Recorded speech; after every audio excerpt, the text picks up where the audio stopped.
What's up, y'all? It's your boy Niner Faithful. Um, yeah, I know nobody's kind of feeling legendary. I mean, maybe ooh, this is customized. What does this do? Hey, that's kind of dope. Hey, um, that's kind of cool. Anyway, I was messing with that. So at the end of the day, probably should be a little over it. It's been almost a week. So we're gonna go over this. Obviously, a situation that we have to address and some moves and a wave that you could say wasn't a surprise, but kind of in a way a surprise, I guess. All right, but before we do all that, of course, as usual, we've got to pay some bills.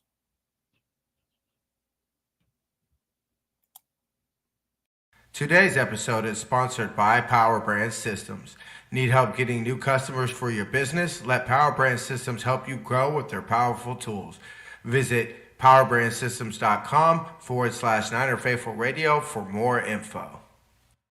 If you like our content and would like to support the show, consider leaving us a tip in our tip jar at ninerfaithfulradio.us/tip jar. Join our exclusive membership community where you get exclusive NFR content not available anywhere else. Join our exclusive chat, 20% off of all non-sale For the Faithful by the Faithful gear, and much more. Visit portal.ninerfaithfulradio.us/login to join. For the Faithful by the Faithful Season 4 apparel is finally here. To see this year's designs and also save 20% off of Season 1 through 3 designs, go to ninerfaithfulradio.com/shop. Tune in for Madden Stream Wednesday as we stream this week's game on Madden 25. Follow us on social media at Niner Faithful Radio on Facebook, Instagram, Tumblr, and TikTok, and at Niner Faithful R on. All right, ladies and gentlemen, faithful of all ages, let's get the show cracking. Weiss has just set a Super Bowl record with 12 catches. He's in motion. Montana, touchdown, John Taylor. Niner Faithful Radio, the show hosted for the faithful, by the faithful, brought to you by Power Brand Systems.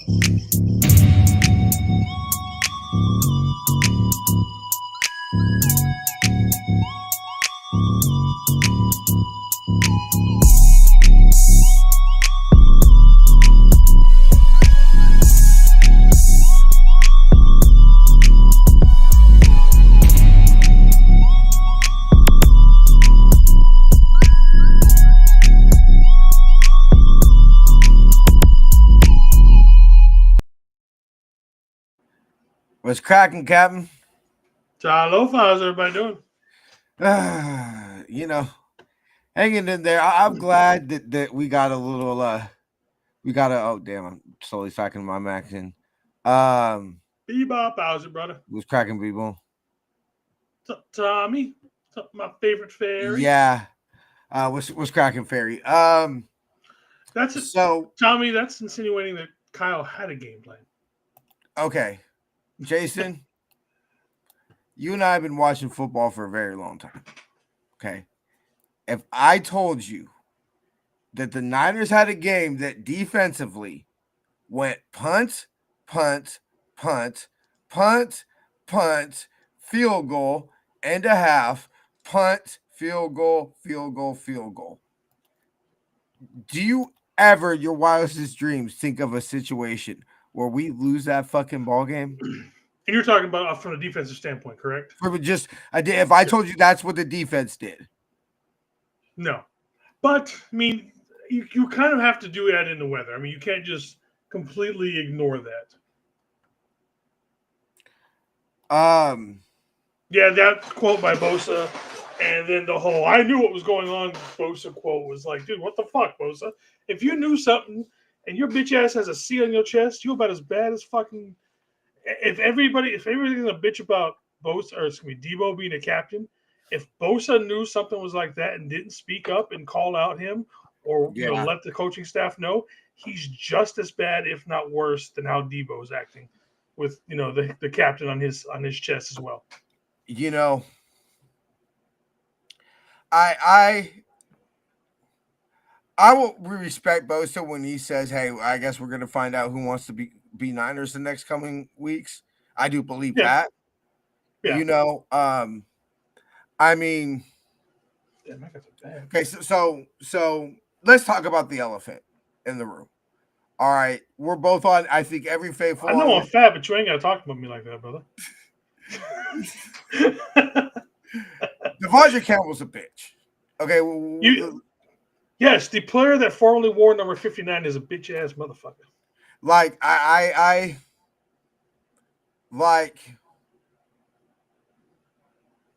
don't want to. I want to say this like, not the player, whatever, like that. But to me, I don't want to use the word hatred, but my sports hatred. Maybe you can have sports hatred. Really, like you don't know him personally, but you can have a sports hatred for somebody. For Devontae Campbell is deeper than Kyle fucking Williams. Well, you know what? I would put Kyle Williams on an infinitely higher scale because Kyle Williams just failed. Kind of that's what I'm saying. At least you were out there, bruh. You tried. You suck. You suck. Okay, I can live with that. Hey, you know what I'm saying? And Ted Ginn was hurt. Let's all not forget. Probably one of the biggest injuries in Niner history was Ted Ginn getting hurt in that Aints game, which caused Kyle Williams to be back there. But fuck, your teammate was hurt, bruh, and you didn't fucking cower it out and want to bitch and moan because you weren't the starter. And I don't think it was over Dre, because that doesn't make any sense to me. When clearly, fuck anything he did on the field, the shit just felt different when he walked out the tunnel, bro. I was there. It looked different on TV. It looked. Run smooth. I felt the stadium, cuz. I felt it was different. Like, okay, then you get to what the play was. One thing I want to put to bed: Niners would have fucking dominated that Super Bowl if Dre didn't get hurt. I'm sorry. I think we all Actually, you misspoke a little bit there at that point. We were dominating up until and would continue at that point to dominate. That's a whole different football game. Look, Devondre Campbell's been an asshole his entire career. He's never been the greatest teammate or anything else like that. And now we know the full spectrum of his character. Yeah. They say times of adversity show who you really are. All right, Tommy, I got you on that one. It's raining, man. It's fucking Jason's favorite song. Okay, so just real quick, I want to speak to just that, and I'll let Jason, give his thoughts. As somebody who, bro, you think that was fucking fun standing in the rain? I stood in the rain the whole game. You think that was fucking fun? Dude, it rained so hard, my backpack got wet.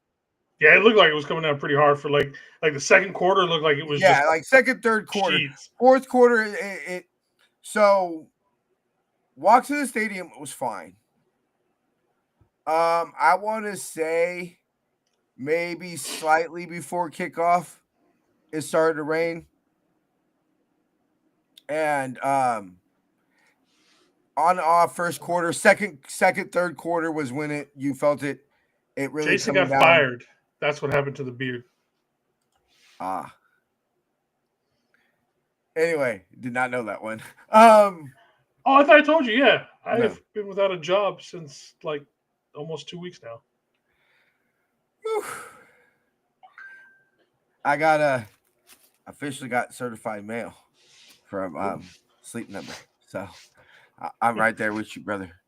1 day a week really ain't much better. So anyway, like, that's just bitch beyond bitch. Like, I pray that it wasn't Dre Greenlaw. What's up, Miss Veronica? How you doing? Miss Veronica, how's it? I would pray that it wasn't that Dre took a spot. I would pray that it was over D. Which what makes it more egotistical is what it was was probably since that first Yams game, Jason. You and me were talking about playing D winners. Yeah. So, real quick, your thoughts, Devondre Campbell, and then I'll get to the statement, and then the big cut that we had today. The player who formerly wore number 59 is, like you said, a bitch. I mean, I've never okay, so like I'm gonna compare this to Debo. Debo had asked for the smoke, was given the chance to do everything with the smoke, and dropped it about 952 times. But you know what? I still got Debo's back with the fact that, you know what, he came. Yes, you fell flat on your face, about flatter than anybody else, but you didn't who fold. has ever fallen. Yeah, over and over and over. Debo fell on his face. Between him and Kyle, they were determined to make Debo look good. And you know what? Debo looked absolutely pathetic. I have infinitely more respect for Debo than I do for the other guy. Just comparing two terrible situations. Yeah. At least one of them fucking tried. To go out there and not even try is, to me, one of the most disgusting things you can do as a human being. The worst part about this is he's still going to be at home with millions and millions of dollars. He still has generational wealth for his family, so he doesn't give a shit. The problem is he can never walk. The only point in life where it's actually going to matter to him is that if he is in any sort of NFL player situation, like a Hall of Fame, or not like it's going to, anything where there's a bunch of NFL players around, they're the only ones that he's going to feel shit about. You know what I mean? They're the ones that can be like, this motherfucker. Like, the fuck you doing here, bruh? Yeah, like what? Like me and you, we got nothing. He wasn't going to have a Hall of Fame career or anything like that. No. But what will be attached to your name, quitter, and you're a senior. So as somebody that's a junior, look, it's just people who know my father, and then naturally associate me as Terry Jr. There's just always a stigma attached to that, bro. It just is. I can't escape that. I've never had my own identity. My identity has always been attached to that of my father. So when you're a senior, the thing that's going to be attached to your name, and by proxy your son's name, is that you fucking quit on national your accomplishments TV. or your fallacies. Like, regardless of anything, the all pros, anything. Like, to me, it all goes out the window. If I know there are some real hood people in the NFL, and I would not be surprised if this nigga tries to show his face at some type of event and then just being like, look, bro, you can't be here. Like, could you imagine him trying to show up to something with like Ronnie Lott? Oh my God. You know what I mean? Like Ronnie Lott, bro. somebody, Lawrence Taylor. Oof. You know what I mean? Like Jack Youngblood, the dude who broke his leg in the Super Bowl. Some of them, with a broken leg in the Super Bowl. Some of these Alex old hats. Smith. Yeah. Alex Smith, the man who damn near football almost cost him his fucking life. Just think about it this way. He didn't want to play because he was petty over someone like Ricky Pearsall, who got shot. Trent Williams lost 2 kids. Travarius Ward lost a child. Mm-hmm. Forrester lost a wife. Did you see what Travarius Ward came out and said? Yeah. He said that, we would be pissed at him. Like, no, we would not. He could have just, if Travarius Ward said, look, I can't do this, my mind is not in the right spot, I would literally have zero ill will towards him. If he just came out and said, look, I can't do this anymore, my head's just not in it. I'd be better for the football team secretly. Just saying. I'm not even gonna look, man. Don't even go there, because you saw what happened with other people with that shit. So look, but I'm just saying, no ill will at all. If Trent can't go for the rest of the season because he can't get his head straight again, no ill will. Fucking ankle. Yeah. So I mean, you have guys who are dealing with serious fucking shit, and you don't want to fucking play because you're petty, because you knew this guy was coming back who was infinitely better than you, and you lost your spot. Like, I think 2 things that can be gained, and I think really truthfully, honestly, some of it has to, preach, Cap. What up, Pterodome? How you doing, brother? What's up, Pterodome? Good to see you, bro. I'm gonna translate for Charvarius Ward. He's a bitch ass nigga. That's what essentially Charvarius Ward would have said. And he still said suck a shit, but which I thought I hadn't heard anybody use sucker shit in a long time, so that shit made me laugh like a mother. I was like, damn, when was the last time I heard someone say that line? But no, like truthfully, this made me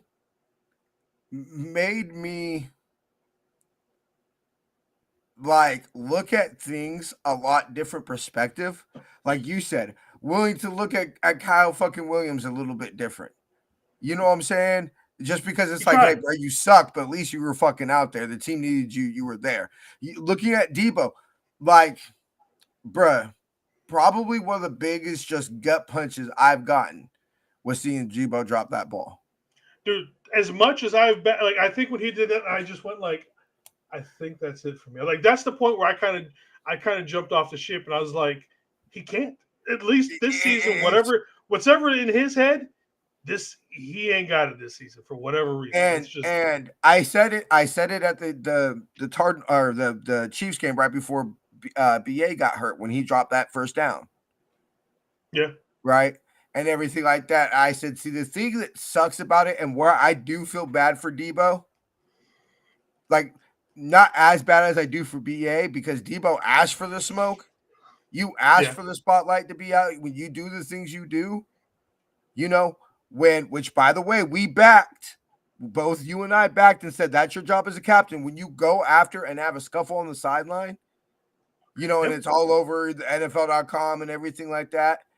And then the next week you bitch out and you don't show up to the media to speak to the media after basically you could probably say the game stealing play, even though in a blowout, people forget how close that Green Bay game was.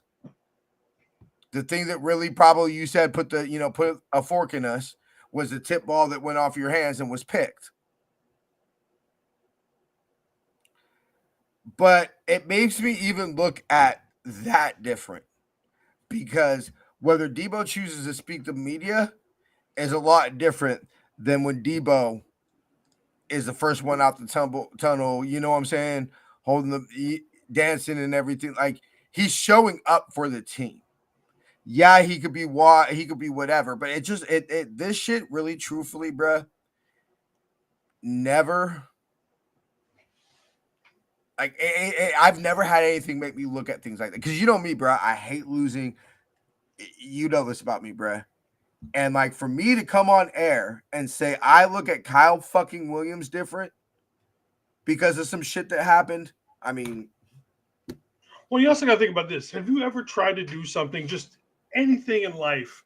A lot of things. In general. Yeah. Like, you're putting together this fucking piece of shit IKEA fucking thing. How many times have you tried putting that damn thing together and you just can't? Like, you know what I mean? Like, for some reason, like, you're trying to do something. Like, I got this. You're doing it right. You're doing it wrong. I got this. And you just keep doing it wrong. Thanks for watching, Josh. What's up, Josh? How you doing, brother? But you know what I mean? It's just like, sometimes you try so hard, you psych yourself out of it. And I think that's the point that Debo's at. I think Kyle reached that point. I think Kyle has reached that point. I think just like Manti Te'o said, and I've been preaching this since 2 months. It's in this team's head. Yep. They need to get away. They need to book that flight. I forget what is that commercial? Need to get away. You need to get away. Yeah. American Airlines. Is it American? Whatever it is. They need to get away. They're not going to be able to fix anything this season because all they're doing right now is running into a wall over and over and over again. They just Josh, hit us up, set a date. We need you to come on the show. I talked to him like 2 weeks ago. I was like, look, man, you know we have an open invite for Josh. Yeah, so we definitely got to get into you because I loved your point that I think it was on either you made it on Facebook or you made it in the NFR Facebook group where you said it's and I think you even had a video that was retool, not rebuild. Yeah. And I'm fully on board with that. I'm sorry, I still believe in some of the names on the back of these jerseys. You feel me? I'm sorry. Like, excuse me, but over what I've seen since 2019, I still believe on until proven otherwise. And yeah, we're starting to see that maybe with Debo. You and I have had questions about BA. The three, and I want to know Josh's opinion on this. I think the three priorities. Did we lose TJ? Not sure. Nope. Stand. Here he is. My bad. Yeah, you're frozen for about 20 seconds. Okay, so anyway, where to get to Josh's point that he brought up is I think the three priorities that this team needs to have. 4 is Kyle needs to step away and reimagine this offense, especially since it's Debo and give it to Debo and he's going to break 15 tackles ain't working. It's gotten to the point where I've heard boos, and I feel and I see the frustration, and I see people just even turn away just to be like, as soon as they see that Debo gets the ball in the backfield, it's just, So Kyle needs to step away, reevaluate this offense, whether that's to bring in an offensive coordinator or whatever. I'm open to all ideas. Even Steve said it. Steve's like, Kyle needs to reinvent himself. Number 2, A and B is you need to extend George Kittle and Fred Warner. Do not make them go into lame duck years. You can lower their cap hit. And Dre Greenlaw. And Dre, well, that's further down the line. And that's more of a question and something that I'm looking forward to watch the next couple of weeks. Anyway, you can lower their cap hits. You can, play with their cap number. And it sends the message that clearly in a season that hasn't gone right, the people's hearts we've never questioned have been George Kittle and Fred Warner. Let's be real. Fred Warner was playing at a defensive MVP level before he fractured his ankle and still continues to play. In a season where we saw a man straight up walk off the sideline, that can't be overlooked. And number 2 is, look, both production on the field wise, let's be real, George Kittle has been probably our best threat, consistent threat all year.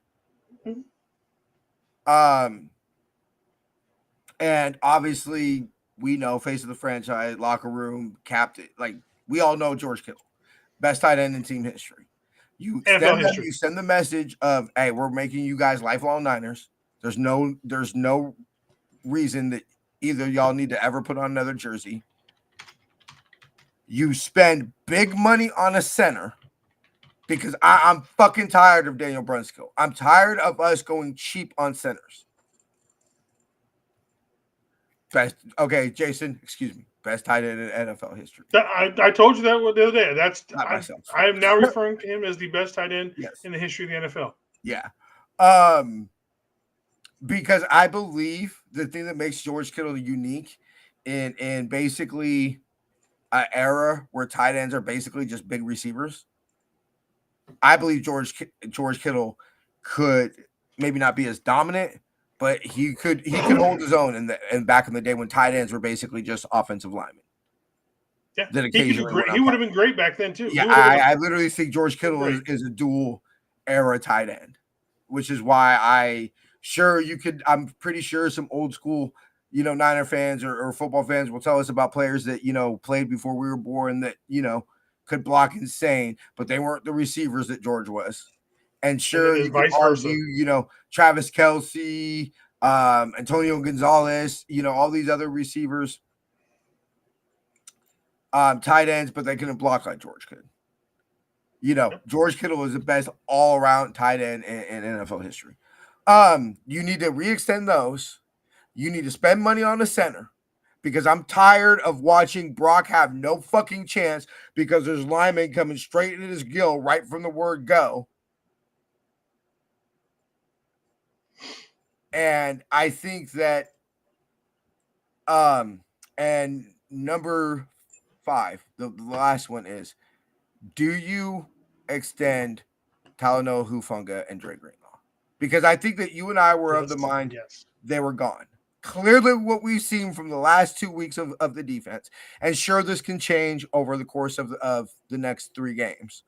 But as it stands right now, I would start negotiations with Dre Greenlaw and Talanoa Hufanga. They might not be the most physical guys anymore, especially with their injuries or anything like that kind of a thing. But you can tell their knowledge and their ability, especially Hufanga's with the guys in the back end, his ability to be like, you go there, stand there, and do this. You can tell there was an immediate pickup in both Malik's game and even Jair, who both of them at times have more Jair than Malik have looked terrible at times. They honestly have. So you put Hufanga back there, and if nothing else, he's the quarterbacks. He's the point guard back there. His worth is that's it. If that's what all his worth is to put those guys in the right positions to make plays, completely worth it. Yes, he dropped a couple of, especially the one that hit him basically his numbers. The man had a club on. Like, what the fuck was he supposed to do? You give him two good hands, and then he drops it. Then we'll have a conversation. But Truthfully, right now, he honestly, has a club. I thought the best thing for him to do is, I think if it doesn't touch him, if essentially he's not there, I think Jair picks it. I think it goes right. So by touching it, it made it where Jair couldn't pick it. And that's the only knock I have on the defense. The only knock, which I would say is one of the biggest differences, if you say, hey, what was the difference between the 23 Niners and the 24 Niners? Picks. That clearly we get those picks, and it clearly changes the game. You saw it. The only drive the Yams really looked dangerous, and we're like, okay, they might put this game away, was off of the pick. That in the second half, the one from the that started in the second half. See, at Terra Dome, you know what made Thursday so frustrating is that everything you could possibly want to see from this defense, you saw. You saw like, hey, we're going to shut them down. They ain't going to get shit. Right? I read you those first half fucking drives, bro. They weren't getting shit. It was amazing to watch somebody cross the middle and then somebody covering them step for step instead of being about 5 steps behind. It was just like it was man, that looked like, dare I say, a championship caliber defense. I know. No, you're right. Crazy to say, but everything, like I said, everybody seemed to have more bounce in their step. They had an extra get off on their go. Everything seemed to finally look. They were like, finally, look, this finally looks like the Niners defense we've been looking at. We've been hoping to get all season long. It was. What did we say coming out of Tuesday? We said if we can get that type of performance at the second half Bears, right? Because we both felt like, hey, that first half against the Bears, like only giving up 4 yards and a half, that's not sustainable. That was I'm not going to say it's a fluke, but it was kind of a fluky situation where you get 4 yards. We'll say that. We'll say a perfect storm. But if we could get that second half Bears defense, that we would roll into with that every week, thinking that the Niners had a chance. That, I would take that type of performance week after week, have no complaints at all. And I felt that we did that. And that's the most frustrating thing, was that you saw everything you wanted, the domination, and then are we going to fold? They're in the red zone. Are we going to fold? Is this what we're been seeing all year? Is, okay, this is where we lose again. And then to hold them to field goals. Fuck, Jason. I don't. Again, this year hasn't been about the defense. As bad as the defense has played at times, it's been the offense has been the issue this year. Especially when you look, I've said this ad nauseum. I'm pretty sure all y'all who watch the show all the time are sick of me saying, 2019, I put that on the defense. We were a defensive-led team. Don't give up 20 fucking unanswered points in the fourth quarter. That Super Bowl loss was on the defense. Last year, I put that on the offense. You're averaging 30 points a game and you only scored 22. And what was it? 10 in the second half in overtime, I believe. Well, the defense that is stopping, one of the best players of all time, Patrick Mahomes, and shutting him down, basically. Shit, I would tell people, obviously the fourth quarter and overtime got hairy. But that performance from the defense, that might have been, even including overtime and the fourth quarter. That performance of the defense at the Super Bowl last year might have been the best defensive performance they had all of 2023. That performance in the Super Bowl wins probably 3/4 of the Super Bowls. Yeah, like I truly believe that. So offensively, it to me, look, I think that we've seen it. Okay, Debo's not what he is. Ricky Pearsall's hit a wall. Him and Brock not on the same page, whatever you want. And I think that, look, did Brock play the world's greatest? No. Did he look like a $60 million quarterback? No. But I think one of the things that we suffer from as a faithful is because basically since the word jump, you and I were there, Jason, his first career start. Yeah. Pretty much since the word jump, Brock's been essentially flawless. And I think sometimes because of what we've seen is we saw what he was in 22, which the fourth quarter did the job, bar none. Yeah. It's like, what more do you want? Yeah. I fully agree to that there, though. Why I said one of the best performances of defense we had. So I think that we've seemed to forget Brock's a young quarterback, and things like that interception are things that you have with young quarterback. And because he's essentially played half of a MVP level season in 22, right? If you put that type of season over a full season, he's in the MVP conversation, followed up by legitly a finalist for the MVP. That came down to basically 1 or 2 games where he didn't look as good. Basically, you could say he lost to Christmas Eve or Christmas night. Yeah. Brock lost the MVP Christmas night. Up until then, it was probably him, Lamar and Dak. And then, so we've come to this expectation that this is what Brock's going to be 4/7, and seem to think that he's immune to the natural progressions of young quarterbacks in the NFL. So you could say, yes, Brock had a bad game. He's not having an MVP type. These things can be true while not saying, hey, you know what, trade him for fucking Sam Darnold, like Bollinger said. Dude, I saw that and I was like, Bollinger, I usually, I'm not gonna lie, I usually pretty much agree with everything Bollinger says.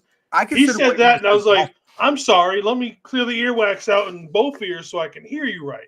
Trade him for Sam fucking, and you know me and Sam Darnold, that got my blood pressure probably to an unhealthy level. When I saw that, that came out today, I was like, oh God, we're gonna bring this up on the show, and Jason's gonna. I was like, man, I can feel it, man. I can feel it, like Sam. I was like, this is gonna be Jason's segment. Like, come on, man. Don't. Which tells you what? He's an X's and O's guy, not a personnel guy. That's what that tells me right there. Look, which is cool. I don't listen to Bollinger for his NFL personnel takes. I listen to him for his X's and O's. Yeah. Anyway. You know what? Give me Addison and Jefferson. I bet you I'd look like a pretty damn good quarterback, too. I'm just saying. And I've never played quarterback in my life. Did you imagine what Brock would look like with that? Exactly. Hell, just give him their offensive line. And then let's see what goes. You know what I mean? I mean, come on. But let's be honest. There's a reason why he's, one of the NFL leaders in turnovers all time. Calm down, Baldy. I think that you can catch lightning in a bottle. I mean, shit, we did it for 2-3 years with Cap. Yeah. Right? So, I mean, you can catch lightning in the bottle when it's consistent. Now, with the Dre Greenlaw thing, I do want to say, looked amazing, but let's be real, didn't exactly make it through his first game without any issues, right? Well, there wasn't any. It was just precautionary. But I'm just saying. And the thing about Dre is cool. You looked amazing for a first half. It was. I almost was crying. It was so beautiful. And now do it for 17 weeks, bro. That's the thing with Dre is 3 quarters next week. Yeah. He didn't come back from a broken pinky. No, You know what I mean? no. It was a serious thing. It's going to take him a little while. The one thing I did like with Dre that I saw was you didn't see a lot. You know, when guys come back off of big injuries like that, there's always that hesitancy. Hesitation, yeah.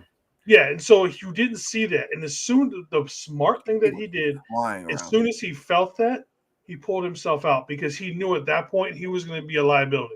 So him pulling himself out was the smartest thing he could have done as a player. Absolutely. I do not look at the time. That quote is still giving me. Then let me say this: if indeed Sam Darnold is a better quarterback than Brock Purdy, and we had him in the building, and all we allowed was what, $12 million, I think, a year is what he got from Minnesota. Something it was a little. And we let the better quarterback walk out of our building for $12 million a year. That's a fireable fucking offense. If truly, the fact that there was no competition, nothing, right? To let Sam Darnold, who was the better quarterback, who we had in our building. He wasn't saying he was a better quarterback. He said he was a better thrower of the ball. No, I'm just saying. Most of that's at Baldinger and everything. And I do remember that. And cool. I know people. I thought it was local that said it. No, it's Baldinger. Was it? I thought it was someone local that said that. No, it was him. The best thrower of the football? No, that was Matt Mayo. Yeah, that was Matt Mayo. Okay. That's what I thought. I thought it was someone local. I didn't think. Okay. With respect to Matt seen Joe, Matt seen Steve, Matt. I don't think Matt Mayo saw Joe, but probably Jeff George is probably the best thrower of the football. That's what I'm saying. Or Dan Marino. Bro, I know people who can do pretty things. Like, I'll take it like this. I've heard some of the Mitch Wisnowski talk, right? And what have we said, Jason? Backs don't get better; they only get worse. Yeah. Right. And all I've ever heard is how Mitch can do these amazing things with the ball. Cool. Right? And everything. Guess what? None of it fucking matters because every time he tries it in the game, it turns out to just be shit. But he could do all these amazing things with his foot in the football and everything, but it doesn't fucking matter. Why? Because the puck goes off the side of his foot and it ends up going out at the 40. You know? That's why you see all these guys who all do all these trick field goals and everything. Ain't none of them in the NFL. Yeah. You see what I'm saying, bro? It's like, that's nice and all. Cool. The reason why most speed receivers don't end up being as dominant as people think that they could be. Why? Because football ain't a track meet, bro. It's nice. Speed kills, and everything. And let's be real. DK runs 2 routes and he's turned it into a Pro Bowl career. But that's my point, is that we've got bigger problems if Sam Darnold is a better quarterback and Kyle, Brian Greasy, et cetera, could not see that. We got bigger issues than. But then saw Brock was better than Jimmy and Trey. You know what I mean? It's like, so you notice it this way, but you didn't notice it that way. That means we've got serious issues, because if Brock's not the one, then I don't think this is the regime to get it, because that clearly means we have a deficiency of identifying quarterbacks. And then we just got lucky. And we just got lucky, which is cool. Brock has a 15-year career in the red and gold, wins 3 championships, and rides off into history and everything like that. It doesn't fucking matter. Look, it's no secret. Joe Montana was not the quarterback Bill Walsh wanted. Nope. But because we traded our first-round picks to get O.J. Simpson, we were forced into taking Joe. Fucking Bill Walsh met Dwight Clark on a recruiting trip to go to see Dwight's quarterback, and Dwight happened to be at his apartment and answered the phone when they said, "Hey, do you want to catch passes?" And that's how Bill Walsh discovered fucking Dwight Clark. Steve-O, you lost me in the second sentence. Most thought you don't. Here, I gotta take it off of the cursive. My bad, y'all. I can't really read cursive the greatest. Okay, if you hear Greenlaw, don't want to play.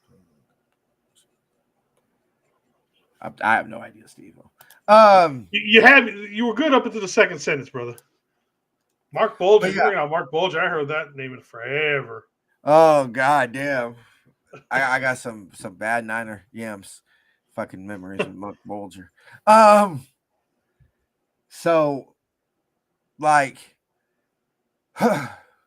so we've got almost about 45 minutes here and everything. And I think that y'all could say, like, yeah, technically the Seahawks lose out or the Yams.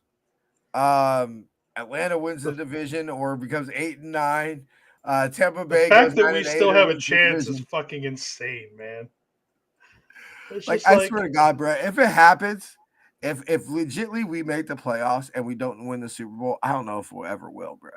Like the odds of this happening, like this has to be God. Like, you know, this would be better than any other wild card run of all. You know what I mean? Like because they just everything that literally would you have would to go have to right. go. You would have to beat the 1 seed, the 2 seed, the first week.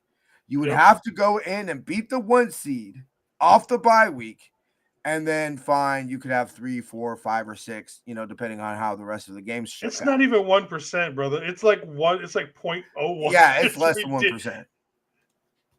What's up, Andrew? How's it going, brother? What's up, everyone? So, like we end up winning a Super Bowl. We're gonna have to do something stupid. I don't know, bro. Look. I lost my job. The beard was not going to help me. Okay, so I had to trim it down to where I look cute again. Sacrifices, Jason. My girl still brings up that bullshit. The pirate captain anymore. I had to go to She hell. still brings up that bullshit about me not having her watch the Super Bowl last year. She's still mad at that. Seriously, bro. Every faithful, if we win the Super Bowl, every faithful should go play the fucking lottery, bro. I don't know. I'm gonna go jump off something. You know what I mean? Like I'm gonna go do something crazy, like jump out of a plane or something. Like drinking or something. I don't know. no, like at that point, you gotta do something on your bucket list that you're afraid of. Like mine would be like skydiving or some shit like that. You know what I mean? Like you know, at that point, hey man, congratulations, shit, to you, brother. We both hit it. We'll Congratulations, definitely brother. we'll have 2 drinks for you on Friday then, bro. We'll have 2 drinks for you on Friday. But trust me, so if I get the job that I interviewed for tomorrow, trust me, the beard's right back. Because it's kind of weird. So I interviewed to be a dispatcher at my old job that's now owned by a different place. So I can technically go back now. I mean, so yeah, and it's the fact of like, let's be real, Jason. You just look at him and you're like, look, I didn't get fired because I didn't show up to work. I didn't get fired because I said fuck everybody. I got fired because I fucked up. Yeah. You know, I made a mistake and an example was set out of me. So, you know. No, not even that place. It was the place before. Oh, okay. Okay. Well, then never mind. Yeah. This is going way back a little bit. Like when I barely first started doing the shows with you. Okay. Well, go win your fantasy league, brother. But yeah, I mean, this is about seeing who wants to be a Niner. I'm trying to get some questions answered. You know, do we re-sign Dre Greenlaw? Do we re-sign Huff? Is Jair Brown a part of any of our plans? Oh, before we get up out of here, I'm gonna show Steve one real quick while we do this. I'm gonna show him my my 1K league. I'm gonna show you how bad the 49ers did me on this one, man. So look at this. Brock Purdy, 3.98 points. George Kittle, 10. Juwan Jennings, 5.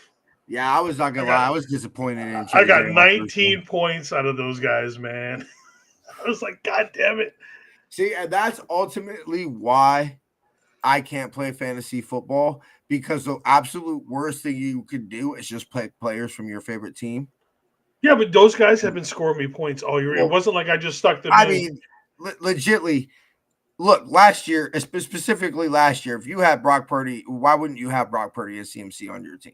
Like last year, for example.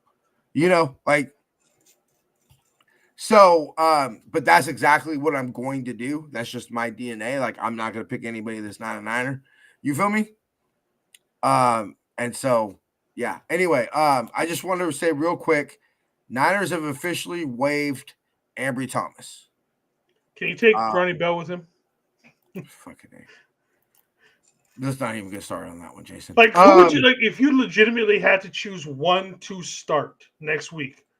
Who were you I choose choosing? Ambry because I've seen it Okay. from Ambry. Okay, I've would choose seen it from Ambry too. Ambry. Yeah, But it's like I've seen it from Ambry. those have got to be like the most hated two guys for the last few years, and they keep just sticking around. Watch him get through waivers, and he'll be back on the practice squad.